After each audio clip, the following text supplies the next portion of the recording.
चलिए आज हम लोग करेंगे बीपीएससी 66 में पूछे गए केमिस्ट्री के क्वेश्चन। ठीक है, BPSC CSC civil service examination के लिए, और ये हम लोग 66 में पूछे गए केमिस्ट्री के सवाल लिए हैं टोटल 9, यानी 9 क्या 9-10 ही क्वेश्चन पूछा जाता है, पूरा सवाल हम ले लिए यहाँ पे। अब आते हैं हम लोग देखते हैं कि पहला क्वेश्चन कह रहा है कि पुलिस द्वारा नशे में गाड़ी चलाने वाले की सांस की जांच के लिए फिल्टर पेपर जो होता है वो किस चीज का होता है, फिल्टर पेपर पर क्या लगाया हुआ होता है। ठीक है, देखिए फिल्टर पेपर पर पोटेशियम डाइक्रोमेट, ठीक है, पोटेशियम डाइक्रोमेट वहां पे यूज किया जाता है, पोटेशियम डाइक्रोमेट सल्फ्यूरिक अम्ल, ठीक है, यानी पोटेशियम डाइक्रोमेट सल्फ्यूरिक अम्ल H2SO4। ठीक है, नशे की जांच किया जाता है, जो फूका जाता है ऐसे फूकने पर, ठीक है, तो देखा जाता है कि एसिडिक लेवल कितना है। ये जो पेपर पे लगा रहता है ये बता देता है कि कितना लेवल एसिडिक है, कितना अल्कोहल लिया गया है ड्रिंक में। तो उसमें क्या लगा रहता है, उस पेपर पहले ये पेपर फिल्टर पे क्या लगा रहता है, तो पोटेशियम डाइक्रोमेट सल्फ्यूरिक अम्ल, याद रखिएगा। पहला क्वेश्चन हो गया। ठीक है, अब आते हैं ग्लूकोज को एथिल अल्कोहल में किस एंजाइम द्वारा बदला जाता है। ठीक है, देखिए एथिल अल्कोहल में बोला जा रहा है ग्लूकोज है तो C6H12O6, ये जो ग्लूकोज है इसको एथिल अल्कोहल में, एथिल अल्कोहल मतलब एथेनॉल, C2H5OH, दो कार्बन के दो ग्रुप के साथ OH लगा रहेगा तो उसको हम क्या कहेंगे, एथेनॉल। ठीक है, तो इसको C2H5OH, ये कितना ग्रुप, दो ग्रुप, दो दुना कितना हो गया भाई 4, 5 दुना 10, यानी कितना कार्बन बनेगा 2CO2। चेक कर लीजिए एक बार जरा। तो हम बात करते हैं कि ये जो ग्लूकोज है इस ग्लूकोज को एथिल अल्कोहल में कौन सा एंजाइम बदलता है, तो ये जो एंजाइम यहाँ पे उपयोग किया जाता है कैटलिस्ट के तौर पर, इसका नाम है जाइमेज। क्या नाम है, जाइमेज। ठीक है, जाइमेज एक ऐसा एंजाइम है जो क्या करता है, ग्लूकोज को किस में बदल देता है, एथेनॉल में बदल देता है। क्लियर, ये याद रखेंगे। आज एथेनॉल पॉलिसी बिहार में लागू है। ठीक है, एथेनॉल पॉलिसी का मतलब कि पेट्रोल जो भी बन रहा है उसमें 20% क्या डाला जा रहा है, एथेनॉल अल्कोहल के तौर पर ये डाला जा रहा है। ठीक है, तो इस तरह से हम लोग क्या किया जाता है कि कोई भी ग्लूकोज को जाइमेज के प्रेजेंस में रिएक्शन करवा के उसको क्या बनाया जाता है, एथेनॉल बनाया जाता है। क्लियर हो गया। चूने का पानी किसके द्वारा दूधिया होता है, जैसे मान लेते हैं ये देखिए ये दीवार है, तो जब आप इसका पुताई करते हैं उस समय ये पूरा कलर नहीं देता है, जब इसको रंगा जाता है ना उस समय ये ज्यादा ब्राइट नहीं, चमकता नहीं है, उस समय पानी जैसा नजर आता है। लेकिन जैसे एक दिन छोड़ दीजिएगा उसके बाद ये लाइट आ जाता है, मतलब इसके ऊपर लाइट आ जाता है। लाइट आने के पीछे रीजन क्या है, लाइट आने के पीछे रीजन है कार्बन डाइऑक्साइड से अभिक्रिया। किससे, कार्बन डाइऑक्साइड से अभिक्रिया। तो बोल रहा है चूने का पानी जो है वो किसके द्वारा दूधिया होता है। चलिए इसको मिटाते हैं, तो स्क्रीनशॉट लीजिए। चलिए देखिए चूने का पानी अगर हम बोले तो संगमरमर पत्थर, कैल्शियम ऑक्साइड, इसको जब H2O से रिएक्शन करते हैं तो ये बना लेता है CaOH2। आप बैलेंस करके देख लीजिए, कैल्शियम 1 है, इधर भी कैल्शियम 1 है, ऑक्सीजन कितना है, इधर देखेंगे ऑक्सीजन 2 है, ऑक्सीजन चेक कीजिए 2 है, हाइड्रोजन कितना है 2 है, हाइड्रोजन 2 है, बैलेंस रिएक्शन है। इसको बोलते हैं संगमरमर पत्थर, और इसको जैसे ही पानी में डाल दिए ये क्या बन गया CaOH2। जैसे आप ऐसे समझिए कि आप चूना लिए, बोरा में से चूना लिए और उसको जैसे नाद में हम लोग क्या करते हैं, रंगते हैं, उससे पहले नाद लेते हैं, उसमें चूना को डाल देते हैं। जैसे चूना डालते हैं तो हीट बाहर की तरफ निकलता है, मतलब ये कैसा रिएक्शन है, ठीक है, उष्माक्षेपी अभिक्रिया है, ये हीट बाहर की तरफ, ठीक है, रिलीज करता है। तो जैसे हम चूना को डालें तो क्या होता है, ये इसको हम वो बोल सकते हैं कि ये भीगा हुआ चूना है। जैसे अभी दीवार में अगर अभी हम इसको रंगे, मान के चलिए कि चूना घोर लिया नाद में और उस पर रंग दिए, तो ये कौन सा होगा, ये फॉर्मूला यही है CaOH2 वाला। अभी ये नहीं चमकेगा, ये कब चमकेगा, जब इसको रात भर छोड़ देंगे CaOH2 को, ये कार्बन डाइऑक्साइड जो वातावरण में है उससे रिएक्शन करेगा तो ये बना लेगा CaCO3। ठीक है, क्या बना लेगा, CaCO3 कैल्शियम कार्बोनेट बना लेगा। यही है यही इसी को बोलते हैं संगमरमर पत्थर, यानी यही आपको हो गया मेन कैल्शियम कार्बोनेट। क्लियर? तो इस तरह से तो चूने का पानी बोल रहा है किसके द्वारा दूधिया होता है। दूधिया मतलब कलर देना। किसके कारण दूधिया हो रहा है भाई? कार्बन डाइऑक्साइड के कारण। ये रहा चूने के पानी, ये रहा कार्बन डाइऑक्साइड। तो बोल रहा है चूने के पानी किसके द्वारा रंगीन होता है यानी दूधिया होता है? तो कार्बन डाइऑक्साइड के कारण। बड़ा अच्छा क्वेश्चन था ये। ठीक है, चलिए देखिए बेसिक रिएक्शन है, क्लास 10 में भी ये रिएक्शन आप पढ़े होंगे।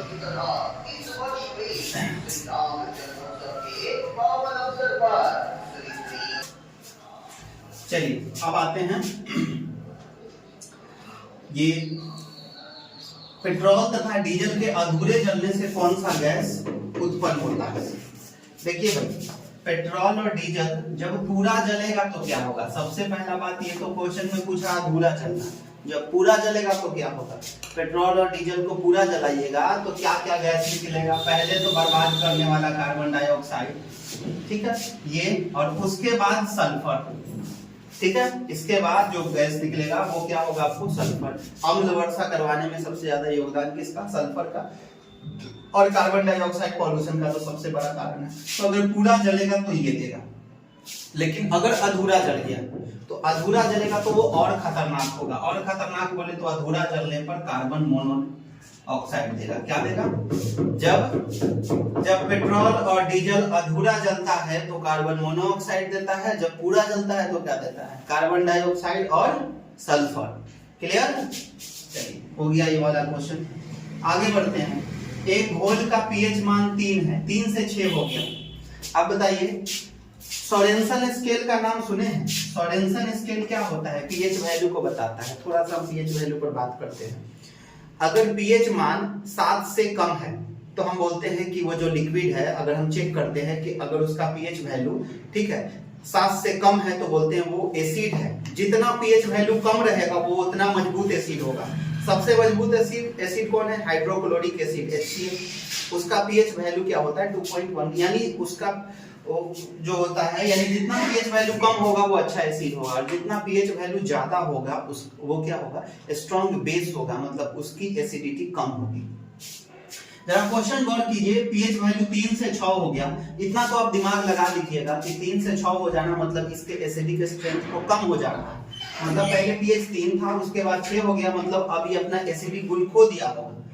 तो इसका एक फॉर्मूला होता है, एसिडिक फॉर्मूला पीएच वैल्यू का, log mod hydrogen ion. Log mod hydrogen ion ऐसे लिखते हैं, हाइड्रोजन आयन, ठीक है।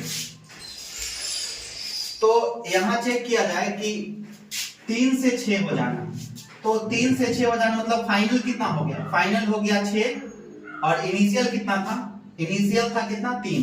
तो यहाँ पे हम फॉर्मूला रखते हैं, पहले 6 के लिए कितना होगा? तो पीएच वैल्यू हो जाएगा 6 के लिए लॉग, और हाइड्रोजन के लिए पावर 10 शिफ्ट किया जाता है, और ये कितना है पावर में? -6। अब 3 के लिए क्या लिखिएगा? PH log mod 10 to the power कितना लिखिएगा? -3। बताइए ये फाइनल है या इनिशियल है? रिजल्ट जब निकाला जाता है तो क्या किया जाता है? Final minus initial, final minus initial. तो पीएच कितना हो जाएगा? Final minus initial. तो ये फॉर्मूला बन जाएगा लॉग 10 के power -6 minus log 10 to the power -3। एक फॉर्मूला है, बेसिक सा फॉर्मूला है, log m minus log n, log m by n, log m by n। तो इसको m by n के फॉर्म में ले आइएगा तो कैसे हो जाएगा जरा बताइए? तो m by n, तो ये ऊपर में चला जाएगा और ये कहाँ आ जाएगा? नीचे। तो ये 3 से 3 कम से कम कैंसिल हो जाएगा, तो बचेगा कितना? 3 बचेगा यहाँ पे। तो log 10 के पावर कितना बचा? -3, log m के पावर n क्या होता है फॉर्मूला? log m के पावर n log m, यानी -3 आगे आ जाएगा, और log 10 का वैल्यू होता है 1, यानी -3 into 1, आंसर क्या हो जाएगा बोलो यहाँ पे? -3 into 1 आंसर हो जाएगा -3। कितना आ जाएगा? -3। चेक किए कहीं कोई फॉल्ट? चलिए ठीक है, -3 यानी 3 टाइम्स कितना? -3 टाइम्स। इसका मतलब ये बता रहा है कि इसकी एसिडिक जो टाइम्स है वो 3 टाइम्स घट गया। मतलब अगर इसको 10 के पावर में चेक किया जाए तो इसका 1000 टाइम्स डिक्रीजमेंट आएगा। चलो इसको मिटाते हैं, स्क्रीनशॉट ले लिए। बस सिंपल आपको ये देखना है कि 3 से कितना का अंतर है, 3 से 3 का अंतर है, तो 3 जीरो का अंतर डिफरेंस लेके चलिए, मतलब 1000 टाइम्स इसका एसिडिटी घट गया। अगर 3 से 5 होता तो पावर कितना का अंतर हो गया, 2 का। इसको ऐसे मौखिक भी कर सकते थे, अगर pH वैल्यू 3 से 5 होता तो आप बताइए कितना का डिफरेंस है, 2 का, तो 10 के पावर 2, यानी ऐसे बोलिए कि 100 गुना एसिडिटी घट गया, 100 गुना एसिडिटी क्या हो गया, घट गया। इस तरह से करना है। लेकिन यदि 5 से 3 होता तो एसिडिटी बढ़ जाता, एसिडिटी कितना टाइम्स बढ़ जाता, 100 टाइम्स बढ़ जाता। इस तरह से कर लेना है मौखिक रूप से। रेत और नेफ्थलीन के मिश्रण को किसके द्वारा अलग किया जाता है, रेत और नेफ्थलीन। देखिए यहाँ से सॉलिड को अलग करना है नेफ्थलीन से। ये कौन सा प्रोसेस हो सकता है, ये उधर्वपातन है। कौन सा, उधर्वपातन। उधर्वपातन एक ऐसी प्रक्रिया है जिससे हम क्या कर सकते हैं, सॉलिड को डायरेक्ट किस में बदला जाता है, गैस में। मोमबत्ती को जब जलाइएगा, ठीक है, तो मोमबत्ती को जलाइएगा डायरेक्ट तो वेपराइज हो जाएगा, सॉलिड से सीधे वेपर में बदल जाएगा, ठीक है। यानी सॉलिड से सीधे वेपर में बदलना क्या कहलाता है, सब्लिमेशन कहलाता है, यानी उधर्वपातन कहलाता है। जैसे अगर हम कपूर को जलाएंगे तो वो डायरेक्ट लिक्विड फेज में नहीं जाएगा, सॉलिड से सीधा कहां चला जाएगा, गैस में चला जाएगा। उसको हम बोलते हैं, कौन सा प्रोसेस है वो, सब्लिमेशन है। सब्लिमेशन बोले तो हिंदी में क्या बोलते हैं उसको, उधर्वपातन। कौन सा, तो बोल रहे हैं रेत और नेफ्थलीन को किस प्रक्रिया से अलग किया जाता है, वो तो प्रक्रिया क्या है, उधर्वपातन। ये याद रखना है। देखिए अब हमेशा मोमबत्ती वाला एग्जांपल नहीं पूछेगा, कपूर वाला वो पुराना हो गया। देखिए यहाँ से रेत और नेफ्थलीन को अलग करने का प्रोसेस क्या है, कौन सा प्रक्रिया है, उधर्वपातन। इसको अंग्रेजी में बोलते हैं सब्लिमेशन। बोल रहा है बेंजीन में पाई बंधन तथा सिग्मा बंधन की संख्या पूछ रहा है। चलिए बेंजीन जरा हम बना दे आपको, ठीक है। बेंजीन का जो फॉर्मूला होगा, ठीक है, पहले स्ट्रक्चर ही बना देते हैं। बेंजीन को देखिए, बेंजीन आदमी ऐसे बनाता है, इस तरह से। लेकिन इसको थोड़ा ओपन करके बनाइए, तो ओपन करके अगर हम यहाँ थोड़ा बड़ा फोटो बनाने का कोशिश करते हैं, आपको दिखाएं। चलिए ऑल्टरनेट पाई बॉन्ड लेते हैं। एक बॉन्ड यहाँ डाल दिए, तो यहाँ छोड़िए, फिर यहाँ डालिए, फिर यहाँ छोड़िए, फिर यहाँ डालिए, ठीक है। अब आपको पता होगा कि बेंजीन में क्या होता है, बेंजीन में क्या होता है, बेंजीन का फॉर्मूला होता है C6H6। C6H6 एक कार्बन 4 बॉन्ड बनाता है, तो हर कोने पे कार्बन है, हर कोने पे क्या बैठा हुआ है, कार्बन बैठा हुआ है। कार्बन को 4 बॉन्ड बनाना है, तो ये कार्बन को चेक कीजिए, तो आपको नजर आ रहा होगा 2 बॉन्ड इधर और 1 बॉन्ड इधर। तो एक कार्बन किससे जुड़ा होगा, हाइड्रोजन से। हर जगह क्या जुड़ा है, हाइड्रोजन। चेक कीजिए, यहाँ के कार्बन का भी 2 बॉन्ड और 1 बॉन्ड इधर से, यहाँ भी क्या एक जुड़ा है, हाइड्रोजन। यहाँ भी क्या जुड़ा है, हाइड्रोजन। यहाँ पर भी हाइड्रोजन और यहाँ पर भी हाइड्रोजन। आपको पता होना चाहिए सिंगल बॉन्ड जितना है सबका सब सिग्मा बॉन्ड होता है। Single bond DJ sigma bond, single bond DJ sigma bond. Double bond में एक सिग्मा एक पाई, एक सिग्मा एक पाई। अब आपको देख लीजिए, ये कौन सा बॉन्ड है, सिग्मा। ये कौन सा बॉन्ड है, जितना भी सिंगल बॉन्ड है सबका सब सिग्मा है। ये वाला भी कौन सा, सिग्मा। ये वाला भी कौन सा, सिग्मा। ऐसे करके कितना सिग्मा आपको नजर आया, पहले 6 तो ये नजर आया। और जहां जहां डबल है वो सब में एक एक सिग्मा है और एक एक पाई है, तो हमको सिग्मा पहले काउंट करना है। चलिए बॉन्ड काउंट करते हैं, 1 2 3 4 5 6। तो 6 सिग्मा यहाँ पे और 6 बाहर में, 6 6 12 सिग्मा। टोटल कितना सिग्मा, सिग्मा बॉन्ड कितना निकल के आया, 12। अब पाई काउंट कर लीजिए, पाई कितना है। तो देखिए ये 2 बॉन्ड था जिसमें एक सिग्मा था, तो एक क्या हुआ, पाई। ये वाला भी पाई और ये वाला भी पाई। पाई बॉन्ड कितना हुआ टोटल, पाई बॉन्ड 3। तो याद रखेंगे बेंजीन में 12 सिग्मा होता है और 3 बॉन्ड जो होता है वो किसका होता है, पाई का होता है। ये सिंपल क्वेश्चन था, स्ट्रक्चर आपको पता रहता तो बन जाता। यूरिया में उपस्थित होने वाला तत्व है। अब बताइए ये क्वेश्चन देखिए, यूरिया में कौन कौन तत्व है। तो यूरिया का फॉर्मूला मालूम रहेगा तभी ना हम पता करेंगे। जैसे अगर आपको पूछ दे कि ग्लूकोज में कौन सा तत्व है, तो C6H12O6। तो ग्लूकोज में कौन कौन तत्व है, तो कार्बन, हाइड्रोजन, ऑक्सीजन। तो अगर फॉर्मूला मालूम रहेगा तो आप तत्व भी बता सकते हैं। चलिए स्क्रीनशॉट लीजिए इसका। चलिए अब बात करते हैं यूरिया में उपस्थित होने वाला तत्व है। यूरिया में कौन कौन से, यूरिया का क्या फॉर्मूला है, CONH2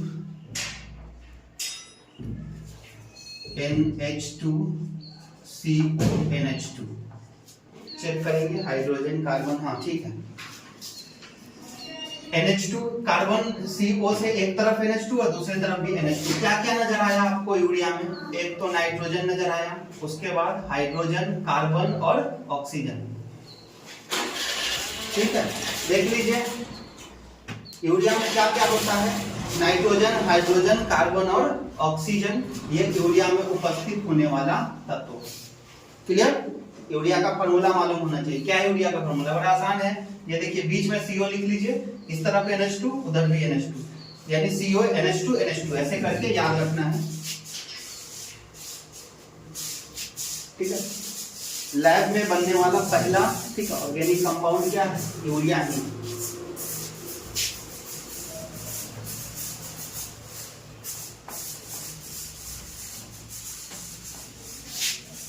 निम्न में से कौन सा ऊष्मा का सबसे अधिक कुचालक है?